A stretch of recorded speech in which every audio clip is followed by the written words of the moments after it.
This is the Homestead Journey Podcast, the podcast dedicated to the pursuit of self-sufficiency, self-reliance, and sustainability. This is episode number 69 of the Homestead Journey Podcast. Welcome, welcome, welcome. I am so glad that you have found the show and that you are joining us here for another episode as we take the next steps on our journey towards self-sufficiency, self-reliance, and sustainability. My name is Brian Wells. I am coming to you from 3B Farm and Homestead here in beautiful upstate New York. And before we get into the show today, I just wanted to give a special shout out to a couple of friends of mine, Paul and Isaac Sievers. Isaac is a great friend of my son, Brian J., one of the scouts in my troop, and his brother, Paul, are regular listeners of the Homestead Journey Podcast. And so I just thought that I would give you guys a special shout out and say thanks so much for listening. I also got an email today from a listener, Julie Day, and Julie is a new listener to the program. She found us, I think, a couple of weeks ago. But Julie, your letter expressing the amount of encouragement that I have been to you was such an encouragement to me. And so I just really wanted to say thank you very much for that. You have no idea how much that meant to me. There are times, quite frankly, folks, where it does feel, and I'm not trying to cry the blues here. It's just it's the nature of the podcast format where it feels like I'm talking into a great abyss and I'm not really quite sure if anybody is hearing me. And so when I get a nice email in response, like Julie sent me today, it really does mean a whole heck of a lot. So thank you very much, Julie. I will be replying to your email, but I did want to publicly say thank you very much. And one of the things that Julie mentioned in her email was how she has already been supporting this podcast. There were a couple of books that I had mentioned on the podcast, and she went to thehomesteadjourney.net/shop, and she found the links to those books and purchased them through our Amazon affiliate link. And so doing that helps support the show and helps me cover my costs. And so if that's something that you're interested in doing, if you head on over to thehomesteadjourney.net/shop, you can do that as well. Also, Julie mentioned that she is sharing the show with friends and fellow gardeners, people that are interested in homesteading. And so again, that's something else that if you are interested in supporting the show, you can do as well. And I would greatly appreciate it. So having said all of that, let's jump on over to this week's homestead happenings, and I will bring you up to date with what we've been doing here on 3B Farm and Homestead.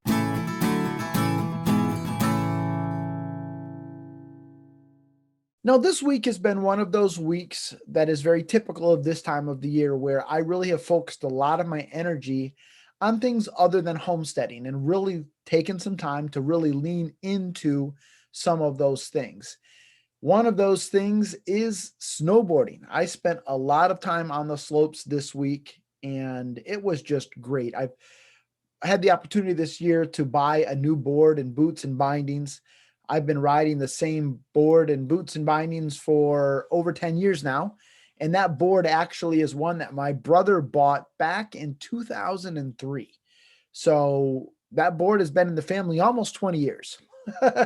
It does not owe us anything. But anyhow, I've been able to get out and spend some time on that new board and get it dialed in, and it's just been a lot of fun. And it's a little bit more I shouldn't say a little bit more forgiving. It's a lot more forgiving than my old board. And so I've been able to push things a little bit harder. Than today, being that it was lessons, I went back to my old board and I had to remind myself that that board is not quite as forgiving. And so I had to dial it back a little bit and make sure I didn't get myself a ride down the mountain with ski patrol. Never any good. But as far as homesteading goes, one of the things that I did this week, and I did post a picture of the end product on our Instagram and Facebook accounts. If you don't follow us there, the links to our social media accounts are in the show notes, so definitely check that out.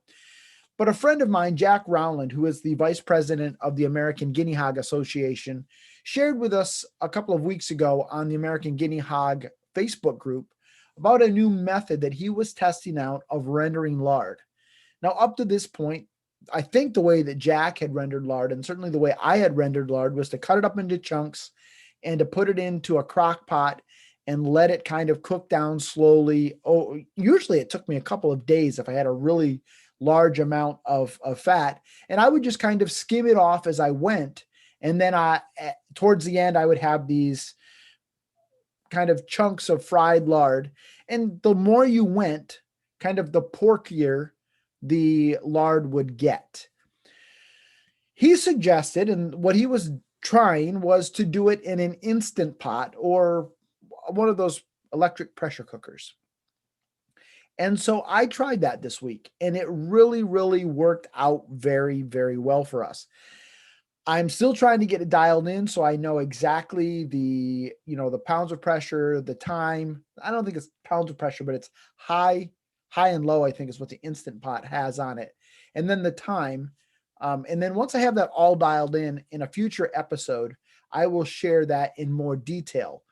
But that's really working out well for us. And I think that's going to be my way of rendering lard for the time being. And into the future, we will see. But it really did seem to work very, very well for us. The end result seemed to be a bit of a cleaner product, I would say, than what I have been doing with the crockpot method. Finally, this week, my seed orders have started to arrive. And so that's very, very exciting. Now, my big seed order from Fedco has still not arrived, and they said that was going to take 3 to 4 weeks. But my order from Totally Tomatoes has arrived. I got notification that my order from Baker Creek had shipped. And so that's always very, very exciting. And it won't be long, folks, and we'll be getting some seeds in the ground. Anyhow, that's what's been going on here on 3B Farm and Homestead. I hope things are well wherever this finds you, and that you are as excited and experiencing as much anticipation for the upcoming gardening season as I am.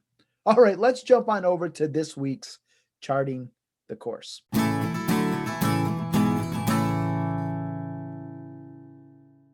I am calling this week's episode, Don't Forget the Perennials. Now, the idea for this week's episode actually came from a conversation I had last Sunday evening with the father of one of my scouts. The father's name is James, and as you may recall, last Sunday evening, we took a trip with the Boy Scout troop to the local mountain where my son and I work to do some snow tubing. While the scouts continued to tube, I decided to go in and take a break and warm up, get some hot chocolate. And while I was in the lodge, James and I struck up a conversation. Now, James is someone who I knew was a pretty avid gardener, very avid food preservationist. And I don't know whether or not he would consider himself a homesteader. I know I would consider him in that vein. I'm not sure if he would necessarily consider himself that, but he's certainly someone that I knew I had a lot in common with. And so as he and I were talking about the upcoming gardening season, well, we got onto the topic of perennials. And as he and I talked about perennials, I thought, this is going to be a great topic for the podcast. But in part, this is also a bit of a follow-up to last week's episode on sustainability. We'll talk a little bit more about how perennials can be a part of your sustainability plan. And in part, this is an addition to my series on gardening. And I've done a number of episodes throughout the history of this podcast on gardening. If you just kind of go back through, you will be able to find those. But this is also that time of year where we are all anticipating getting some seeds in the ground. I mentioned that my seed orders are starting to arrive and how exciting that is for me. This obviously is the time of the year where a lot of content creators are starting to put out more and more gardening videos. People talking about how and when and where to buy seeds and how and when and where to start seeds and all of that great garden content. But what ends up getting lost in all of that, in my opinion, is perennials. And that's something that I've been very, very guilty of. In fact, if you go back to episode number 43, where I share 6 of my biggest regrets as far as our homesteading journey, the number one regret that I had on my list is that I waited so long to introduce perennials to our homestead.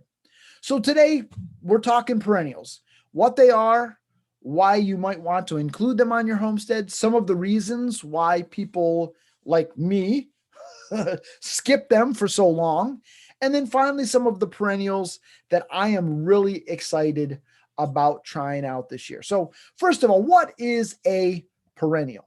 Well, a perennial is a plant that lives more than 2 years. A plant that lives 1 year would be an annual. A plant that lives 2 years is a biannual. And then anything that lives longer than that would be considered a perennial. And it will continue to supply you with food or flowers. You can have perennial flowers as well for years and years and years if it's tended to correctly. In other words, you don't have to plant them every year, unlike your tomatoes and your peppers and your beans and your beets and your peas and all of those kinds of things. And so this would include things like fruit trees and berry bushes. There are perennial flowers like lilies and black-eyed Susans and daisies and just a whole host of other perennial flowers. And then there's perennial vegetables like horseradish and asparagus and rhubarb, to name some of the more common perennial vegetables. Now, keep in mind that not every perennial that I'm going to talk about today will grow in every hardiness zone. There are some perennials that will work well in Florida that will not work well in upstate New York where I live. So for example, in Florida, you can grow oranges, you probably can grow bananas, but you're probably not going to do well with cherries and apples, shall we say, and vice versa. Without special equipment here in upstate New York, I'm probably not going to do well growing oranges and tropical fruits. It's just not going to work out. So as you think about adding perennials to your homestead, certainly keep in mind what your hardiness zone is, and then choose things that would be adapted for your area. So why include perennials on the homestead? Why is that something that I'm now telling you is important, even though I didn't place importance on it early in my homestead journey? Well, the first reason is that it really can be a great part of your sustainability plan. If you're looking at sustainability, for example, from the standpoint of worst case scenario, some of what we talked about last week, having perennials could simply be key to your survival. You don't need to worry about buying and starting seeds every year. Most perennials, if given the proper care, will provide food for many, many, many, many years to come. In fact, some of them, like mint and horseradish, can almost become invasive, and you can end up with too much of a good thing. Another great reason to plant perennials is that they can require much less work to achieve an abundant harvest. You stop and think about the amount of care that you have to put into apples or grapes on an annual basis versus what you have to put into tomatoes and peppers. You're definitely going to put less effort on a year-by-year basis into those perennial crops to achieve the same level, or even maybe perhaps a greater level of abundance as far as the harvest goes. So if perennials are so great, why do some people overlook them? Why did I take so long to make them a part of our homesteading journey? I think one of the reasons for me is that it does take a while for them to start producing. Apple trees can take 5 to 8 years before you achieve a single apple from them. even quicker producing perennials like your asparagus or rhubarb, really you're supposed to wait like 3 years before you lightly start harvesting. And then it's really about year 4 where you can really start heavily harvesting from those plants. So there's really a bit of a time commitment that you have to put into these things before you really start seeing the fruits of your labor, literally the fruits of your labor. I think another reason why sometimes people overlook them a little bit is because establishing an orchard or a berry patch or a food forest is a fairly permanent decision. If you put a garden bed in the wrong spot, it it's not that big of a deal to move it. I mean, yes, if you have raised beds, you've got to tear apart the raised bed, you've got to move the dirt. If you had an in-ground garden, you may have to reseed it. But that's a lot different than if you're trying to dig up trees that you don't like that you planted in a particular spot. Or you've got horseradish that you've gotten established and it's starting to get away from you. And you're thinking, oh my goodness, I put it in the wrong place. So there's certainly a lot more thought that needs to go into establishing an orchard or a food forest or a berry patch even, because you really don't want to screw it up. And so I think sometimes that might be a little bit of an overwhelming thing for people who are especially brand new to raising and growing their own food. And certainly perennials can have a much higher upfront cost. Trees aren't cheap, shrubs aren't cheap. If you're buying grapevines, rhubarb plants, depending on the age, the size of them, they can be fairly expensive. And so you're certainly talking more money than a packet of seeds from your local farm store. So certainly perennials do have a bit of a higher upfront cost. Now, if you are brand new to gardening or you're new to a piece of property, do I think the first thing you should do is go out and plant perennials? Probably not. But what I'm simply saying is don't ignore them. Don't forget about them, because they certainly can be a great part of a well-rounded homestead. So in part, this episode is to help you learn from my mistakes. Don't do as I did, do as I say. No, I know everybody hates to hear that, but seriously, folks, learn from my mistakes. Now, as I've shared before on this podcast, last year we did introduce some more perennials into our homestead. We already had currants, we had blueberries, we had some raspberries on the homestead. And last year we added some apple trees, more raspberries, some rhubarb, and some asparagus. And this year we are going to be adding some new things to the homestead that I am very excited about. So back to my conversation with Jim last week at the mountain. As he and I started talking about perennials, he started talking about some things that he grows, many of them things that I had never heard of. But the best part of it is that many of them, not all of them, but many of them are things that propagate well from rootstock or tubers. So you can dig these plants up, you can split the roots, you can plant them in another spot, and they're going to do very well. And he's willing to give me as much as I want to start growing these perennials on my homestead. And so I'm really, really excited about this year. So what are some of those things? Well, the first one is one that I had never, ever heard of. And yet it's one of the oldest cultivated vegetables known to mankind. And that is something called skirret. It actually goes back to medieval times that this was cultivated as a vegetable for human consumption. And what it is it's really a cluster of white roots that are about 6 to 8 inches long. They kind of look like a bunch of carrots that are kind of growing in this clump, but they're thinner than carrots. Some say that it tastes a bit like a cross between a potato and a carrot, and they can be stewed, roasted, fried, mashed, creamed, grated, or they can be used raw in salads. Now, as far as hardiness zones go, they're grown best in zones 5 to 9. So people who live in a warmer climate may not be able to grow skirret, but that's one of those things that I am really, really excited about trying here. In fact, it's probably the one that I'm the most excited about growing here on the homestead. The second one is one that I think I had heard of before, didn't really know it well, and that's something called Good King Henry, which is also known as poor man's asparagus. And it's said to kind of be like a perennial spinach.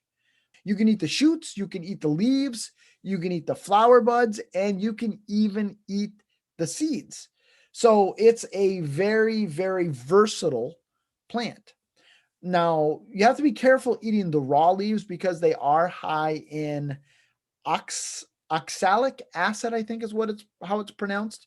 So you should eat it in moderation raw, but once you cook it, it deals with that acid, and so it's very safe to eat. It can be used in the place of spinach and things like soups and stews. Or you can cook it with other greens like kale and Swiss chard and spinach.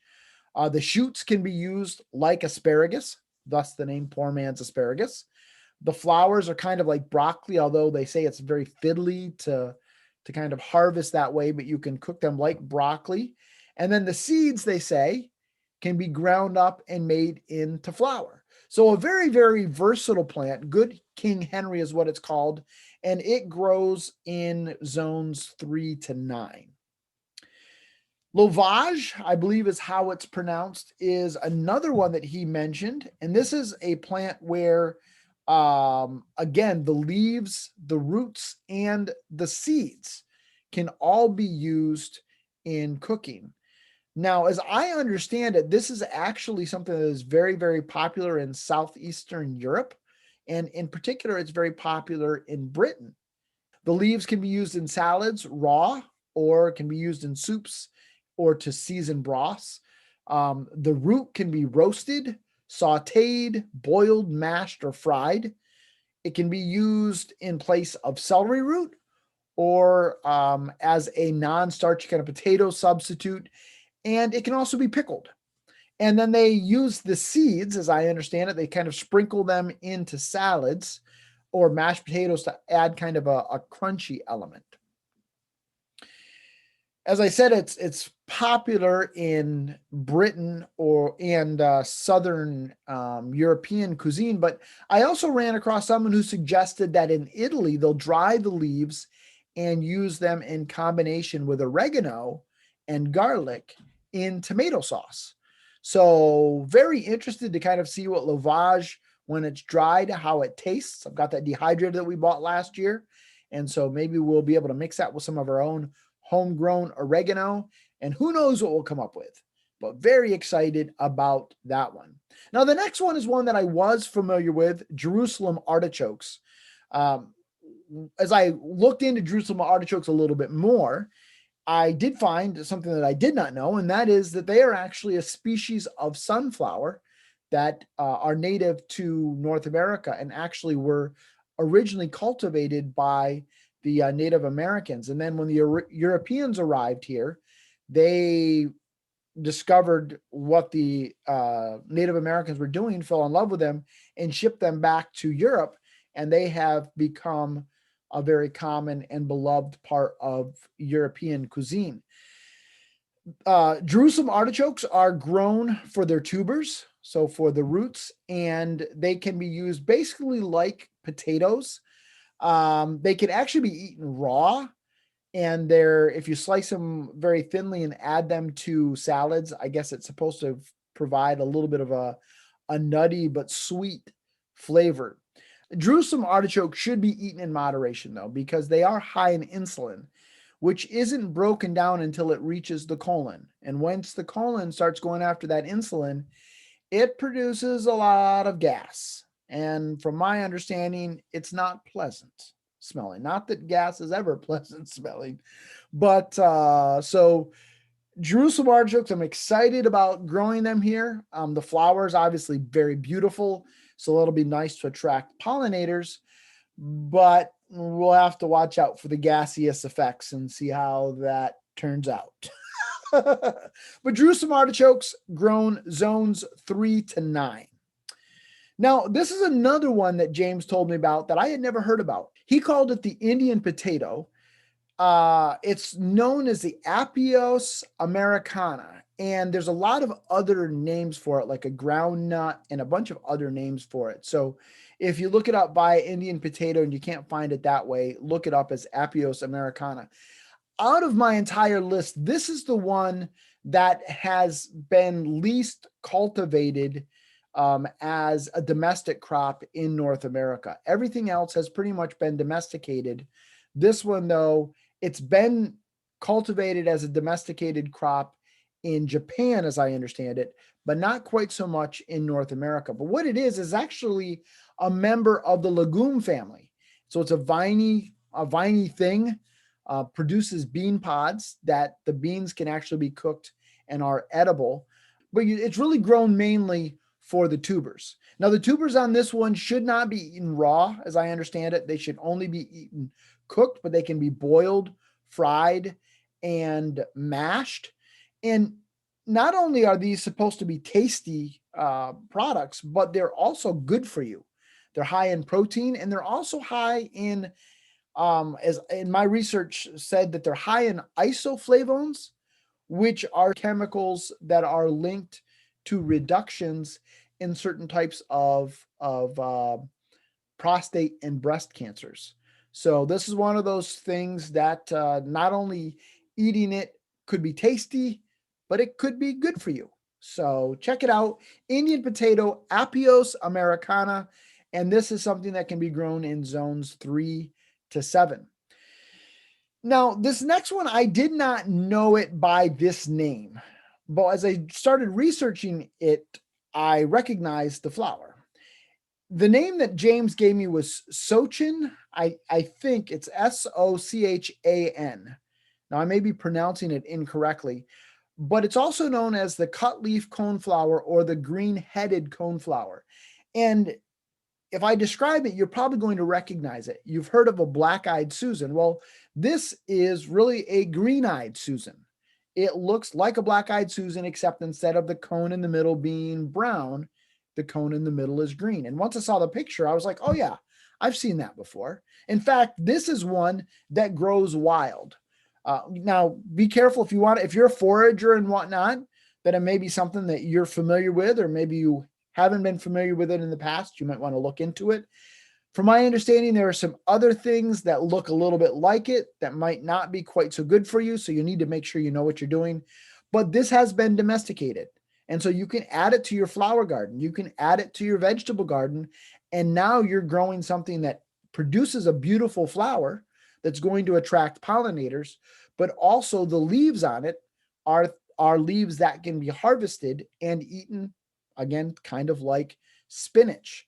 And as I understand it, as I read about this, they can be harvested from tender shoots all the way up to even older leaves from the plant. You just have to cook them a little bit longer to kind of break down the fibers in them.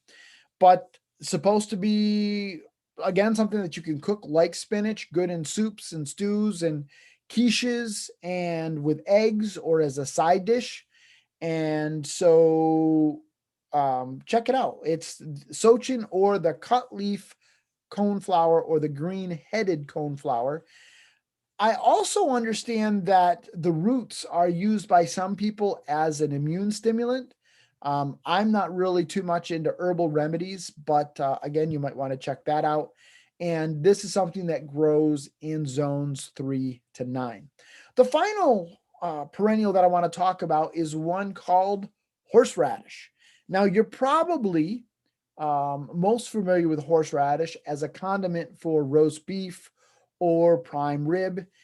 It's a root, and then it's grated up, and a lot of times it's either mixed with vinegar or with mayonnaise or with sour cream and then used as a condiment. But it's also used in fire cider, and a lot of fire cider recipes, which is a natural homeopathic remedy for coughs and colds and those kinds of things.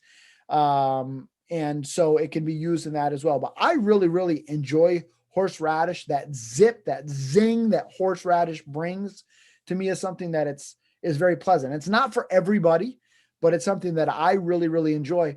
I remember back as a kid, friends of ours, actually it was our pastors, grew horseradish, and then in the fall they would grind up. I believe it was in the fall. And one day, just being a smart aleck, which I know it's hard for people to believe that I would ever be a smart aleck, but my mom and dad had a quart jar, I believe, of ground horseradish in the fridge. And so I pulled it out of the fridge, took the top off of it, and just took a deep breath, just inhaled. And the next thing I knew, I don't know how I set it down without just dropping it on the floor and allowing it to shatter. I grabbed the doorway because the room started spinning. It will clean out your nostrils like nothing else. But anyhow, I really enjoy it. Again, it's not for everybody. It's a tuber, it's a root crop. It's something that can become invasive. So you do have to be careful where you plant it, but it's something that grows in zones 3 to 9. So what perennials do you have planted on your homestead? And what are you planning on introducing this year? I'd love to hear from you. Brian at thehomesteadjourney.net is my email address. I'd love to hear what you're planning as far as perennial wise on your homestead and what your plans are to introduce this level of sustainability in the future. That's it for this episode, folks. As always, the music was provided by audionautics.com. So a big shout out to them. And until next time, everybody, keep up the good work.